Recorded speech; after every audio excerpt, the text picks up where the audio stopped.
నమస్తే రమగారు. నమస్తే జయ. రమగారు, మనకి రకరకాల సమస్యలు ఉంటాయి. ఆ సమస్యలకి రకరకాల భగవంతుని ప్రార్థిస్తూ ఉంటాం, పూజలు చేస్తాం, మంత్రాలు జపిస్తూ ఉంటాం కదండి. అయితే అన్ని సమస్యలకి ఒకటే తారక మంత్రం అలా ఏదైనా ఉంటుందా? అది ఎవరైనా ఎప్పుడైనా ఎక్కడైనా చదువుకోవచ్చా? ఏంటి ఆ మంత్రం చెప్పండి, దాని పవర్ ఏంటి? దేనికైనా జయ, మనకి ఏదైనా సమస్య రాగానే మనం సమస్యకి సమాధానము సొల్యూషను కంటే దేవుడా దేవుడా దేవుడా దేవుడా దేవుడా దేవుడా దేవుడా దేవుడా మరి అంతే, ముందు దేవుడు అంటాం. ఆయనే కనిపిస్తుంది సమస్య వచ్చినప్పుడు. ఎవరికి ఏ దేవుడు ఇష్టమైతే ఇష్టదైవ ప్రార్థన చేసుకుంటాం. జాతకాలు చూపిస్తాం. ఈ జాతకాల వ్యవహారంలో మీరు చేయండి, మీరు చేయండి, ఇది చేసుకోండి అట్లా చెప్పబడి బోధింపబడతాం. బోధ ప్రకారం పనిచేస్తాం. సమీపంలో ఏ రామాలయమో, ఏ కృష్ణాలయమో, విష్ణువాలయమో, శివాలయమో, ఆంజనేయ స్వామిది, వినాయకుడు కూడా వెళ్ళొచ్చేస్తాం, వెళ్తూ ఉంటాం. అక్కడేదో గురువు గారు ఉంటారు, ఫలానా చేసుకోండి అంటే ఆ రోజున మనకి ఏదైనా బాగుంటాయి, అలా కంటిన్యూ అవుతాం. దేనికైనా తిరుగులేని ఒకే ఒక మంత్రం తారక మంత్రం. నువ్వు చెప్పిందే తారక మంత్రము అనే పేరున్నది ఏమిటంటే రామతారక మంత్రం.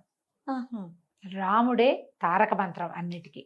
ఈ తారక మంత్రం అంటే రెండు అర్థాలు, తరింపజేసేది. ఏదైనా మనల్ని దాటించాలి దాంట్లో. అంతే. ఏం దాటించాలి? ఈ కష్టాన్ని దాటించాలి, ఇవాళ నొప్పి దీన్ని దాటించాలి, ఇవాళ ప్రాబ్లం దీన్ని దాటించాలి, ఏదో క్రైసిస్ దాన్ని దాటించాలి. అది దాటాలి మనం, అందులో ఒక గంతేయాలి.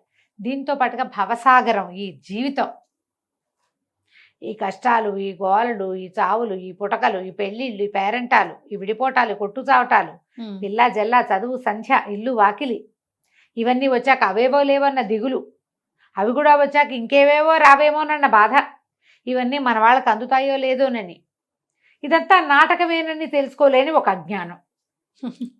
అంతేగా అంతేగా. నువ్వు ఎంత వెంపర్లాడినా ఒక్క చిటిక మారిందా నువ్వు వెళ్తావు, వాళ్ళు ఇక్కడే ఉంటారు. నువ్వు సంపాదించి పెట్టినవి, నువ్వు ఏర్పరచి పెట్టినవి, నువ్వు ఆలోచించి తయారు చేసినవి ఏమీ లేదు. తర్వాత ఇది కాకుండా తర్వాత ఏమవుతుందోనన్న బెంగ. ఆ తర్వాత అనేది లేకుండా చేసేదే తారక మంత్రం. ముక్తి, మోక్షాన్ని ఇస్తుంది. ఆ మోక్ష సాధనకి ఏం కావాలో అది నీ చేత ఇక్కడే చేయిస్తుంది. అద్భుతం కదండి. కాకపోతే ఎలా ఉంటుందంటే, రోజు రామాలయానికి వెళ్తాం మనం, మన ఇంటి పక్కనే ఉంది. సడన్గా మనకి ఏదో ప్రాబ్లమ్స్, ఆయనకే ఒకళ్ళు కొంతమంది ఏం చేస్తారు, అదే గుడికి 2 పూట్ల వెళ్ళిపోతారు. ఇంకా రామాయణం చదువుదాం, భాగవతం, రామాయణమే రామాయణమే అని పెట్టుకుంటారు. ఇంకో కొంతమంది ఎవరో గురుగారు యూట్యూబ్ ప్రాబ్లం వచ్చినప్పుడు ఏం చేయాలి అని కొడితే, ఓ గురుగారు వారాహి చేయమంటారు, ఇంకో గురువుగారు ప్రత్యంగిరి చేయమంటారు, ఒక ఆయన ఆంజనేయుడే అన్నిటికీ పరదైవతం అంటాడు, ఒక ఆయన ఏమో వినాయకుడికి సంకటహార చతుర్థులు చేయమంటారు, నా బోటి పెద్దక్క ఇంకోటి చెప్తుంది. ఇప్పుడు అటు ఇటు వెళ్తాం. ఇవన్నీ నదీనాం సాగరో గతి అంటారు. ఏ నదైనా సాగరంలోనే కలవాల్సింది. ఆకాశాత్ పతితంతోయం యథా గచ్చతి సాగరం సర్వదేవ నమస్కారం కేశవం ప్రతిగచ్చతి. ఎట్లాగైనా వెళ్ళేది అది ఎక్కడికి? కేశవుడి దగ్గరికే. అంతే. రాముడే. కేశవనామాల్లోనే అత్యద్భుతమైన నామమే ఇది రామనామం. మనం దీన్ని వదిలిపెట్టి ఎటో ఎటో ఎటో ఎటో వెళ్తాం. మన సమస్య తాలూకు తీవ్రత వల్ల, ఆ రోజున కలిగిన ఉద్వేగంతో, ఆ ఓర్చుకోలేని కష్టంతో మనం ఎక్కడికో వెళ్తాం. అవునండి. ఈ కాళ్లే పట్టుకోండి, ఈ పరీక్షకే నిలబడండి. నుంచోవాలమ్మా. ఏదైనా కష్టం వచ్చినప్పుడు అందరికీ రకరకాల భావాలు కలుగుతాయి. పరిగెడదాం, పారిపోదాం, రెచ్చకపోదాం అనిపిస్తుంది, ఏదైనా చేద్దాం అనిపిస్తుంది. మనం ఏది చేస్తున్నామో అది చాలదని ఇంకో దానికి వెళ్ళకూడదు. ఇది చేస్తూ అది కూడా చేసుకోవచ్చు, ఇది మానేసి అది చేయకూడదు. ప్రధానంగా మనం చేసేదే ఆ పని రమగారు. ఇది మానేసి దానికి వెళ్తాం, అలా చేయకూడదు. నీ నిత్యార్చన ఏదైతే ఉందో, నువ్వు చిన్నతనం నుంచి నీ ఆస్థ దేని మీద ఉందో అది పట్టుకుని ఇంకో కొమ్మ కూడా పట్టుకో. ఈ వదిలేసి ఇంకో కొమ్మకి వెళ్ళొద్దు. మనం చిన్నప్పటి నుంచి గుర్తు చేసుకో అసలు నేను ఎవరైనా ఇదే మాట, ఆవులిస్తా రామా అంట, చిటికేస్తూ రామా అంటాం. ఏదైనా పడిపోతే అయ్యో రామా అంటాం. దాన్ని ఎక్కువసార్లను రామ రామ ఎంత పని జరిగింది, అంతేనా? అవును, మనకు తెలియకనే ఎట్లా అలవాటు చేశారు జయ మనకి దాన్ని.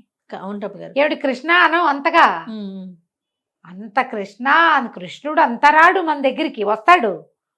పిలిస్తే, పిలకపోతే రాడు. ఉమ్. ఈ రామ అనేది నువ్వు పిలవక్కర్లా, నువ్వు ఏదో రకంగా అనుకుంటూ కూడా వచ్చేస్తాడు. ఉంటాడు నీతోటి. ఆ రామ అనగానే ఆంజనేయ స్వామి ఎక్కడన్నా తయారైపోతాడు, ఇక్కడ ఉంటాడు మనకు సహాయంగా. అది ఎంత ప్రత్యేకమైన విషయం కదా. అంతే. సులువుగా చేయగలిగేది, ఎప్పుడు నోటి మీద ఉంచుకోగలిగేది, అలాంటిదే తారక మంత్రం. శ్రీరామ జయ రామ జయ జయ రామ అని చెప్తారు. నువ్వు ఎన్ని వందల సార్లు, వేల సార్లు, లక్ష సార్లు, కోట్ల సార్లు చేసుకో, నీకు మంచిది. నీ చుట్టూతో ఒక పాజిటివ్ ఎనర్జీ ఉంటుంది. ఈ మంచిలో నీ డబ్బు, నీ పిల్లల భవిష్యత్తు ఉంటే ఉండుండొచ్చు, ఉండకపోవచ్చు కూడా. వాళ్ళ కర్మానుభవం ఏదో ఆ రకంగా నడిచిపోతుంది, నీ కర్మానుభవం ఏదో నీకు నడిచిపోతుంది. నిన్ను ఈ బురదలోంచి దాటిస్తాడు ఖచ్చితంగా రాముడు. అంతా బురదే, ఇది జీవితం అంతా బురదే. ఎంత కాళ్ళు పెగిలుస్తామో, పొడినేల మీద కాలేసామనుకుంటాం, అక్కడ ఎప్పుడో ఒకసారి క్షణంలో అది కాస్త దిగిపోతుంది. చాలా మామూలుగా నడుస్తూ ఉంటుంది. ఈ మామూలుగా నడిచేదే సడన్గా ఒకనాటు కంపమునకగా తయారవుతుంది. థింగ్స్ ప్రతిరోజు ఒక రకంగా ఉండవు కదా, అంతేగా, ఏదో రకంగా అయిపోతుంటాయి. ఇలా ఇబ్బందులు రోజువారీ చేసుకోగలిగేది రామనామమే. ఏదైనా ఫస్ట్ రాయాలంటే శ్రీరామ రాసుకోవటం, రాముణ్ణి తలుచుకోవటం. ఏదైనా శ్లోకాలు కుదిరితే వైదేహి సహితం సురద్రుమతలే హైమే మహామండపే, అట్లా మంచి శ్లోకాలు ఏవైనా, ఆపదామ భర్తారం దాతారం సర్వసంపదాం, ఇలాంటిది ఒక శ్లోకము చేసుకోవచ్చు. శ్లోకాలు అవి మీ అవగాహన, ఆసక్తి, నోరు పట్టటము, అంతే, అలవాటు చేసుకోవటము. రామ అంటానికి ఏం పట్టాలమ్మా, నోరు పెద్ద అసలు చిన్న పిల్లలకి మాటలు వచ్చిన ప్రతి పిల్లకి కూడా మనం నేర్పించేస్తాం. దుర్భాషలు ఆడేటప్పుడు రాముడిని తలుచుకోండి, ఎవరినైనా తిట్టాలి, అప్పుడు కూడా రాముడిని తెండి మధ్యలోకి.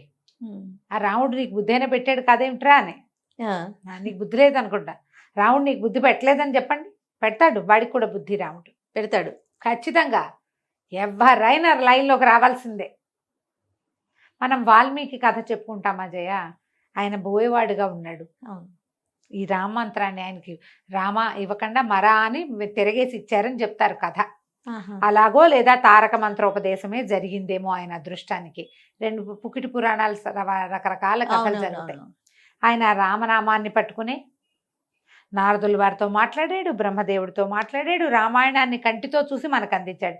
ఇప్పటికీ వాల్మీకి లేనిదే రాముడే లేడు మనది.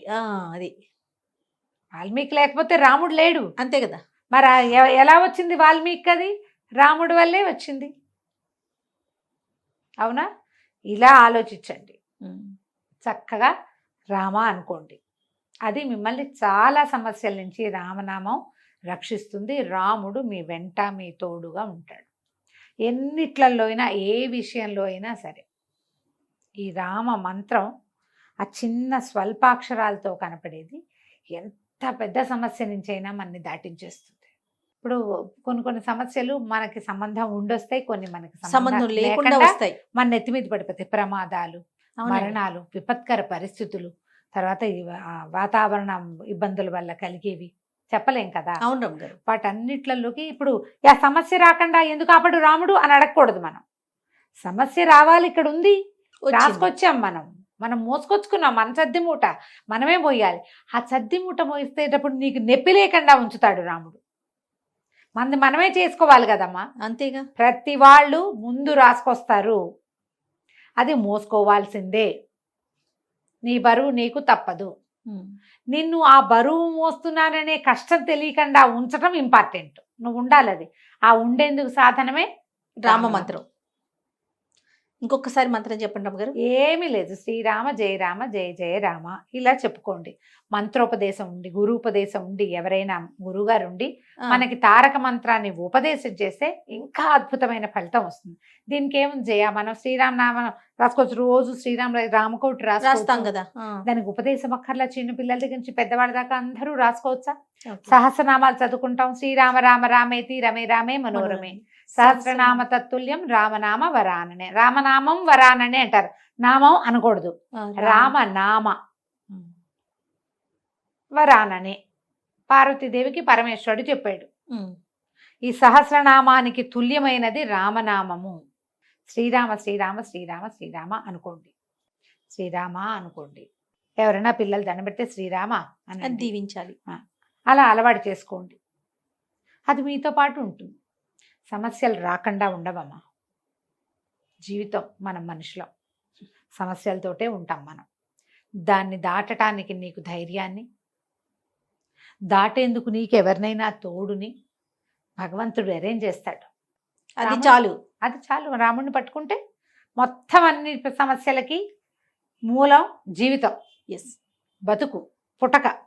దీన్ని కూడా ఆయన దాటించగలడు. ఇట్లా ఆలోచించి సమీపంలో ఉన్న రామాలయానికి వెళ్ళడం అలవాటు చేసుకోండి. రోజు కాసిన రామనామాన్ని రాసుకోవటం, పుస్తకాలు లేవు శ్రీరామ్ కోటి రాయటం, అవన్నీ రాయటం నాకు ఇష్టం లేదండి. చేతిలో రాసుకోండి. రాసి చూస్తే నీకు తెలుస్తుంది జయ.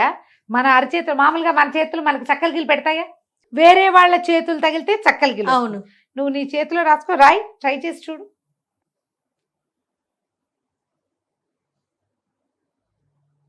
వేలు కదులుతుంటే ఎలా ఉంది? చేతిలో రాస్తుంటే ఒకలాంటి ఫీలింగ్ జిల్లు అంటుంది. అది ఫీల్ అవ్వాలి.